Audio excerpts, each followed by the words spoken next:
अस्सलाम वालेकुम दोस्तों, आज मैं बताऊंगी कि मैं दीन में कैसे आई। पहले मैं नमाज नहीं पढ़ती थी, शाम के टाइम और जुमे के दिन ही पढ़ा करती थी। इसलिए मैं दीन में नहीं थी, क्योंकि मैंने सुना था कि एक नेक अमाल आपको जन्नती बना सकती है और एक गुनाह आपको जहन्नम में ले जा सकती है। मैंने सुना था कि एक आदमी था जो बहुत गुनाहगार था, लेकिन अपने गुनाह करने के बाद आपके पास जाके मछलियों को खाना देता था। उसके एक नेकी की वजह से अल्लाह ने उसके सारे गुनाह माफ कर दिया और वह जन्नती हो गया। और एक औरत थी जो बहुत नेक थी, बहुत इबादत करती थी, लेकिन उससे एक गुनाह की वजह से वो जहन्नमी हो गई। इसीलिए मैं इबादत नहीं करती थी कि मुझे भी लगता था कि मुझसे भी कोई गलती हो जाएगी जिसकी वजह से मेरी सारी नेकी ज़ाया हो जाएगी। मुझे लगता था कि मुझसे भी कोई नेकी हो जाएगी या मैं कर दूंगी जिसके वजह से अल्लाह ताला मुझे डायरेक्ट जन्नत दे देंगे। या करती या कोई चीज़ बुरी होती तो मेरे अंदर मौत का खौफ बन जाता था, लेकिन मैं सोचती थी कि ऐसा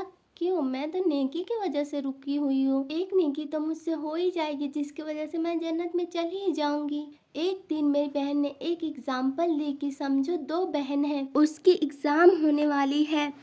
टीचर ने इम्पोर्टेंट क्वेश्चन बता दिया है कि इसी में से आएगा। एक बहन ने पूरी इम्पोर्टेंट क्वेश्चन याद कर ली, एग्ज़ाम की अच्छी तरह तैयारी कर ली, और दूसरी बहन ने कुछ भी नहीं पढ़ा, सिर्फ ये सोच के कि मुझे कहीं चीटिंग करने का मौका मिल जाएगा और मैं चीटिंग करके पास हो जाऊंगी। इसी तरह दीन भी है। अल्लाह सुब्हानहू व तआला ने हमें क्वेश्चन बता दिया है कि हमसे क्या सवाल किया जाएगा, और कहीं तुम्हें नेकी करने का मौका ना मिले और तुम्हारी मौत आ जाए तो अब तुम बताओ दोनों बहनों में किसका चांस है ज़्यादा पास होने का। मैंने कहा जाहिर है जिसने एग्ज़ाम की अच्छी तरह तैयारी की है उसी का। एक दिन मैंने कुरान शरीफ की एक आयत पढ़ी जिसमें लिखा था कि जहन्नमी अल्लाह सुब्हानहू व तआला से रो रो के कहेंगे कि या अल्लाह मुझे एक मौका दे दे ताकि मैं दुनिया में जाके नेकी कर सकूं, जैसे आपने हमें हुक्म दिया था ज़िंदगी गुजारने का वैसे ज़िंदगी गुजार लूं और खूब इबादत करके आपके पास वापस आऊं। लेकिन अल्लाह सुब्हानहू व तआला उनकी एक नहीं सुनेंगे। उस दिन मेरे अंदर आखिरत का खौफ बन गया और मैंने सोचा कि आज से पहले मैं क्या कर रही थी।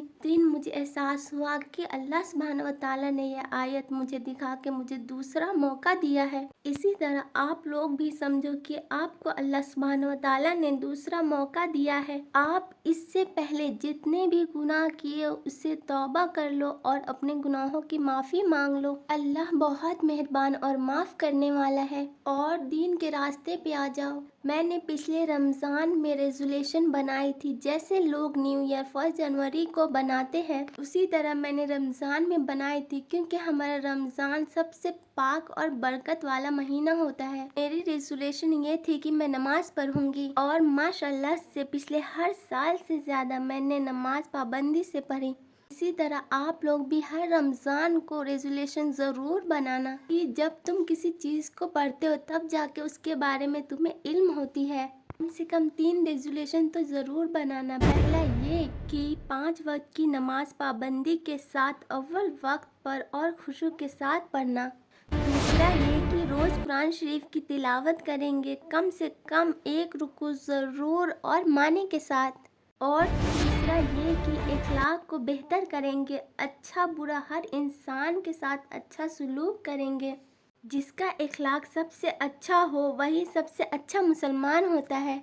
आपको मेरी स्टोरी कैसी लगी और आप इस रमज़ान क्या रेजोल्यूशन बनाएंगे, प्लीज़ कमेंट में ज़रूर बताएं। अगर आपको मेरी वीडियो अच्छी लगी तो please like and subscribe and share ज़रूर करें।